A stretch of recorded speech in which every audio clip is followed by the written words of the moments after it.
ఇందాక మీరమ్మా మీరు తీసుకుని మీరు చెప్పండి.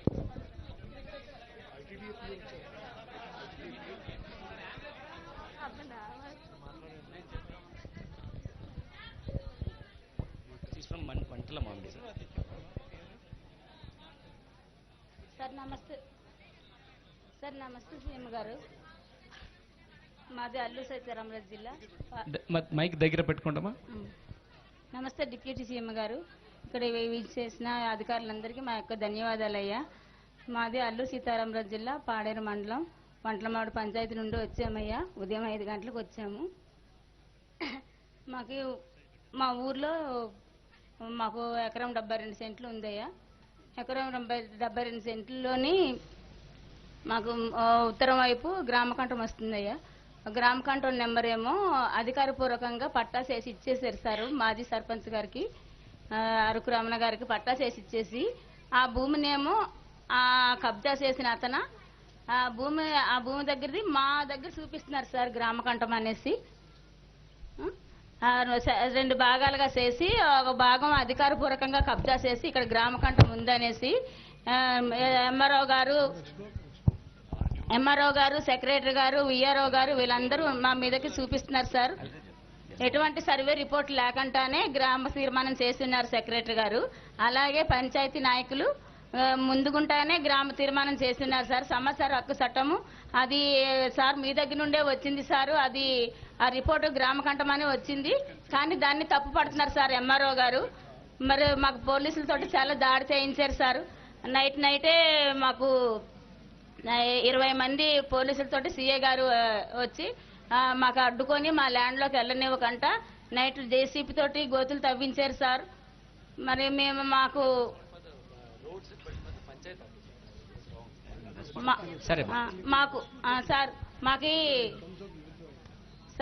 మాకు చాలా టార్చర్ పెడుతున్నారు సార్. అధికారుల నుండే మాకు టార్చర్ పెడుతున్నారు సార్. మా ఫిర్యాదులు ఎవ్వరు కూడా తీసుకోవట్లేదు సార్.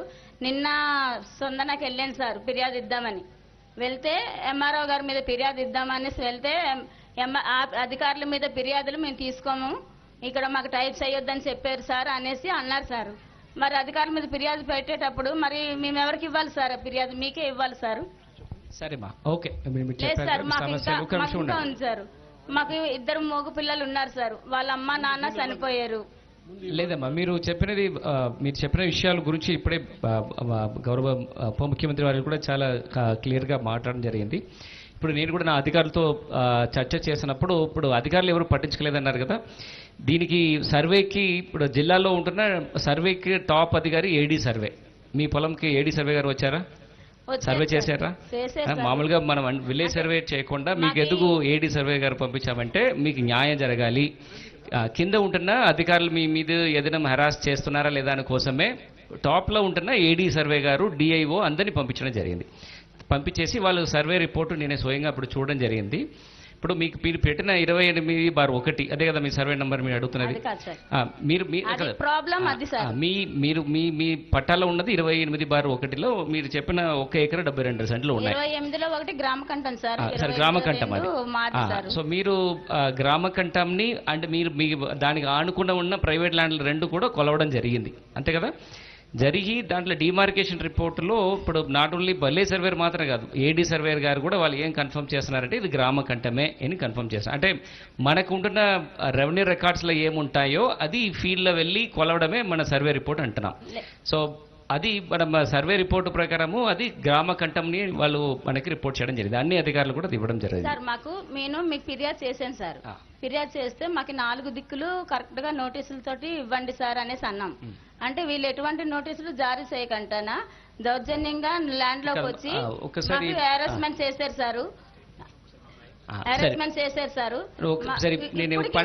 ఇప్పటికైనా సర్వే రిపోర్ట్ లేదు సార్ వాళ్ళ దగ్గర. లేదమ్మా, వాళ్ళు పెట్టిన రిపోర్ట్స్ నేను చూశాను మీరు చెప్పిన తర్వాత. మీరు ఇప్పుడు ఏడీ సర్వే చేసేది కూడా తప్పంటే నేను స్టేట్ నుంచి కూడా ఒక రిపోర్ట్ ఒక అధికారులు తీసుకొచ్చేసి దానికన్నా ఉన్నత అధికారులు ఒకసారి సర్వే చేపిస్తాను. Will do it. ఇక్కడ ఉన్న అధికారులు కాకుండా వాళ్ళు ఇన్వాల్వ్మెంట్ కాకుండా కంప్లీట్లీ మీరు కూడా అర్థం చేసుకోవాలి. డిప్యూటీ సీఎం గారు ఆల్రెడీ ఇన్స్ట్రక్షన్స్ ఇచ్చారు. ఎట్టి పరిస్థితుల్లో పై స్థాయి నుంచి అంటే రాష్ట్ర స్థాయి నుంచి ఒక టీంని పంపించి మీరంత బలంగా చెప్తున్నారు కాబట్టి ఒకసారి మళ్ళీ రీసర్వే మంచి అధికారుల్ని ఉన్నత స్థాయి నుంచి పంపించి వాళ్ళతో చేపిద్దాం. మా ఓకే. నాన్నగారికి 2 పిల్లలు సార్, అందులో తమ్ముడు చనిపోయి స్థానిక తమ్ముడికి- అధికారులకి స్థానిక అధికారులకి మీకు ఏమైనా సమస్య ఉంటే మీరు ఏ రోజైనా కలెక్టర్ గారికి మీరు అందించవచ్చు. తప్పకుండా వెరిఫై చేస్తారు. మాకు మూగ వెరిఫై పిల్లలు 2 చేస్తారు. ఉన్నారు సార్, వాళ్ళని పోషాకారం లేదు సార్. వీళ్ళు అధికారులే నాకు టార్చర్ చేస్తుంటే నేను ఎవరితో చెప్పుకుంటాను సార్. నేను స్టేషన్ కి నాకు అరెస్ట్ చేశారు సార్. నాకు ఇగో నా ఇంట్లో పెన్షన్ నాకు వస్తుందా కంప్లైంట్ వాళ్ళకి? పెట్టారు. మీ పిల్లలకి నాకు పెన్షన్ చాలా వస్తుందా? చాలా తిప్పలు పెట్టారు సార్. నేను- పెన్షన్ వస్తుందా పిల్లలకి? వస్తుంది sir. Okay, okay. Pension okay. Ration మాకు పోషాకారం సార్. ఓకేనమ్మా. నాన్నకి పిన్నికి హార్ట్ పేషెంట్ సార్. ఓకే. మాకు ఇల్లు కట్టుకోవడానికి కూడా అవకాశం లేదు సార్. మాకు చేద్దాం, చాలా పేద చేద్దాం. కుటుంబం సార్. మా సరే భూమిని- ఖచ్చితంగా 100% మీరు ఎంత గట్టిగా చెప్పారో అది ఇవాళ నిన్న సమస్య కాదు, దాదాపుగా పలు సంవత్సరాలుగా జరుగుతుంది. దానివల్ల స్టేట్ నుంచి ఒక ఉన్నత అధికారులు ఇక్కడ స్థానిక వాళ్ళ సంబంధం లేకుండా ఒకసారి ఇది పరిశీలన చేస్తాం. సరేనా? Sir okay. మాకు ఇది న్యాయం జరగకపోతే 100% నా పట్ట మీకు ఇచ్చేస్తాను సార్. ఈ భూమి వల్ల నాకు చంపేస్తారు సార్ పోలీసులు. నేను లేదు అప్పుడు దాకా మిమ్మల్ని ఎవరు డిస్టర్బ్ చేయకుండా చూడాల్సిన బాధ్యత నాది. ఓకే, మీ దగ్గర ఎవరు ఏ అధికారులు మీకు ఇబ్బంది పెట్టరు. ఈ స్టేట్ నుంచి రావడానికి వరకు మీకు ఎట్లాంటి సమస్య లేకుండా చూసుకుంటాను. ఒక్క నిమిషం, ఎస్పీ గారు ఉన్నారు, ఎస్పీ గారు మాట్లాడతారు. సార్ నాకు ఇప్పుడే క్లియరెన్స్ అయ్యింది సార్. నాకు వీళ్ళు చంపేస్తారు సార్. నేను ఉండలేదు సార్. నా పట్ట మీకు ఇచ్చేస్తారు సార్. అమ్మా మీరు కూర్చోండి. పోలీస్ తరపున మీకు సమస్య ఇప్పుడు ఆల్రెడీ మీరు డిప్యూటీ సీఎం గారికి చెప్పడం జరిగినతో ఏమీ సమస్య లేకుండా పోలీస్ తరపున ఎలా చేస్తున్నాం. పవనన్న నాకు న్యాయం చేయకపోతే నేను ఏదో రైల్వే స్టేషన్ నేను చచ్చిపోతుందన్న.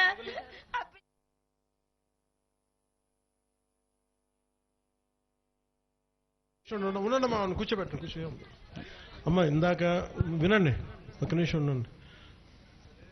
మీరు ఎంతకాలం జరుగుతుందమ్మా ఈ గొడవ? 15 నుంచి కదా. మరి పోయిన ప్రభుత్వంలో మీరు ఎప్పుడు ఇలా ఇంత ధైర్యంగా రాగలిగారా కదా? అలా కదా, వినండి. మీరు ఒకసారి పైన కూర్చోండి. మీరు ఇలా చేస్తే సమస్య పరిష్కారం రాదు. పైన కూర్చోండి. మీరు ఇందాక రోడ్డు మీద అలా అడిగితేనే కదా మిమ్మల్ని ఇక్కడ దాకా కూర్చోబెట్టాను. వినాలి కదా ఫస్ట్. ఇంతమంది జిల్లా ఉన్నతాధికారులు ఇంతమంది వచ్చి మాట్లాడితే మీరు అసలు మీకు ఇంత ధైర్యం, ఇంత బలంగా మాట్లాడగలిగే శక్తి గత కాలంలోని వైసీపీ ప్రభుత్వం ఎప్పుడు ఇచ్చిందమ్మా మీకు? మీరు ఒకసారి ఆలోచించండి కదా. మరి కదా, వినండి మరి వినాలి కదా. నేను ఇప్పుడు ఇన్ని కోట్ల మంది జనాభాని నేను ఒక్కనే రోజు తీయలేను కదా. ఉన్న అధికారులందరికీ చెప్పాలి కదా. ఇంతమంది ఉన్నత అధికారులు ఇస్తున్నారు కదా మీ అందరికీ మాట. అసలు వైసీపీ పాలనలో మీకు ఎప్పుడన్నా సరే, మొన్న కూడా ఈ మన అరకు కానీ పాడేరు కానీ ఎమ్మెల్యేస్ వైసీపీ ప్రభుత్వాలే కదమ్మా. ఎమ్మెల్యే కూడా రాలేదు కదా. మీ స్థానిక ప్రతినిధి కదమ్మా మొట్టమొదటి మీ అందరికీ ప్రాతినిధ్యం వహించాల్సింది. మీరు ఇంత ధైర్యంగా చెప్పుకోగలరా? ఇంత బాధను వ్యక్తపరచగలరా? మేము ఇంతమంది భరోసా ఉన్నప్పుడు నన్ను ఎవరూ రక్షించలేరు అని అంటాం, అది కూడా భావ్యం కాదు కదా. అలా అలా అలా ఎలా అంటారు? కరెక్టే. కానీ మేము ఇంతమంది, కలెక్టర్ గారు, మంత్రివర్యులు ఉన్నారు, ప్రిన్సిపల్ సెక్రటరీస్ ఉన్నారు, అక్కడ ఎస్పీ గారు ఉన్నారు, ఇంతమంది చెప్తున్నప్పుడు మీరు వినాలి కదా. మీరు ఇది కూడా వినాలి కదా. మీరు విని మీకు కొంతకాలం న్యాయం జరగనప్పుడు అప్పుడు మాట్లాడదాం. ఈ లోపు మీరు కూర్చోబెట్టి మీరు ఇంకొక స్థాయికి తీసుకెళ్ళిపోతే సమస్యకు పరిష్కారం జరగదు. మీ సమస్యకు పరిష్కారం జరగాలా లేదా? మరి సమస్యకు పరిష్కారం జరగాలంటే కూర్చోబెట్టి నేను చేయించడానికే కదా ఇంత దూరం ఎవరు వచ్చారు? ఇప్పుడు దాకా రోడ్డు కూడా రాలేదు కదా. ఇప్పుడు దాకా మీరు చెప్పాలి కాదమ్మా. ఫస్ట్ వినండి. మీరు ఓటేసిన ఎమ్మెల్యే ఈ రోజు దాకా ఈ గ్రామంలోకి అడుగు పెట్టలేదు. ఎందుకంటే రోడ్డు కూడా వేయించలేకపోయారు వాళ్ళు. అడ్డగోలుగా కూర్చోబెట్టి బెదిరించే ప్రభుత్వాల్లో ఒక్క వ్యక్తి రాలేదు మీ దగ్గర. గత రాష్ట్ర ముఖ్యమంత్రి, గత ప్రభుత్వ పాలన ఉన్న ముఖ్యమంత్రి ఒక్కరోజు కూడా రాలేదు ఇక్కడ కదా. మీ దగ్గర ఉన్న సమస్యను చెప్పుకోవడానికి భయం వేస్తుంది కదా. ఆ భయాలను దాటి ఇది పీపుల్స్ ఫ్రెండ్లీ ప్రభుత్వం అని ఎందుకు అంటామంటాం? ఇది మన కూటమి ప్రభుత్వాన్ని మీరు తిట్టినా, మీరు ఏదైనా బాధపడ్డా, ఇంకోటి చేసినా వినటానికి ఉన్నాం మేము అందరం. మీ సమస్యను తీర్చడానికే ఉన్నాం ఇక్కడ. మీ సమస్యను తీర్చడానికే ఉన్నాం. అంతేగా దీన్ని ఇంకొకలా అసలు లేదు. దానికే కదా మాటామంతి. మీ కష్టం ఉన్నప్పుడు తీర్చడానికే కదా మాటామంతి అనే కార్యక్రమం. ఎవరో ఒక డోలీ మోతలతోటి గర్భిణీ స్త్రీలు వెళ్ళలేరు, ఆడపడుచులు వెళ్ళలేరు, ఒక బాధే కదమ్మా. ఈ రోజున 40 ఇళ్ళు ఉన్నాయి. 40 ఇళ్ళకి ₹1 కోటి పైన ఖర్చు పెట్టి, 2 కోట్లు ఎంత అయింది దీనికి? దాదాపు ₹2 కోట్ల ఖర్చు పెట్టి రోడ్ వేసాం. అదే సిటీలో అయితే ఒక 2,000 ఉంటే ఆ రోడ్డుకి సరిపోద్ది. కానీ ఇక్కడ అట్లా ఆలోచించాల గౌరవం ప్రధానమంత్రి గారు కానీ ఇవన్నీ. సో మీరు అర్థం చేసుకోవాల్సింది, మేము ఉన్నది ఇక్కడ మీ కష్టాలని వినటానికి, ఎలా తీర్చాలని పరిష్కారం వెతకడానికి. ఇందాక మీరు మాట్లాడినప్పుడు ఇంక కలెక్టర్ గారితో మాట్లాడా, ఏంటి సమస్య అంటే మీ అధికారులు చెప్పేదాని ప్రకారం మీరు చెప్పేదాని విరుద్ధం ఏముందంటే, మీ స్థలం గ్రామ కంఠంలో ఉంది అని పంచాయతీ వాళ్ళు చెప్పారు, మీరు చెప్తుంది ఏంటంటే దానికి భిన్నంగా ఉంది. కలెక్టర్ గారు ఏం చెప్తున్నారు, స్థానిక మన ఈ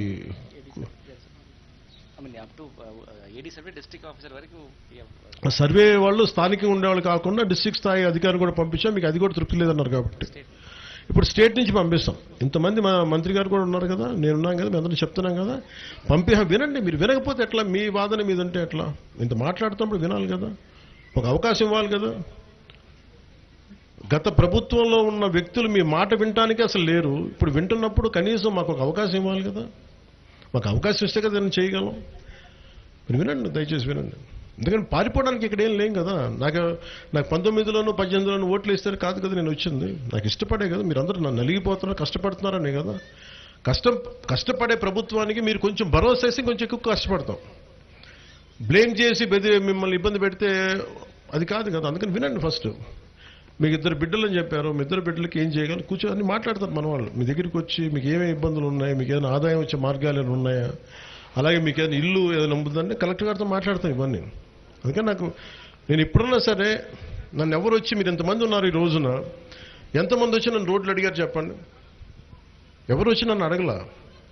నాకు మీ కష్టాన్ని నేను చూసి నేను కూర్చోబెట్టి పని కట్టుకొని రోడ్లు వేయించాను అంటే ఏం అర్థమవుతుంది? మీరు గొంతు తెరవకముందే, మీరు గోచి రోడ్ల మీద రాకముందే చేయడానికి సంసిద్ధంగా ఉన్నాం ఈ రోజున,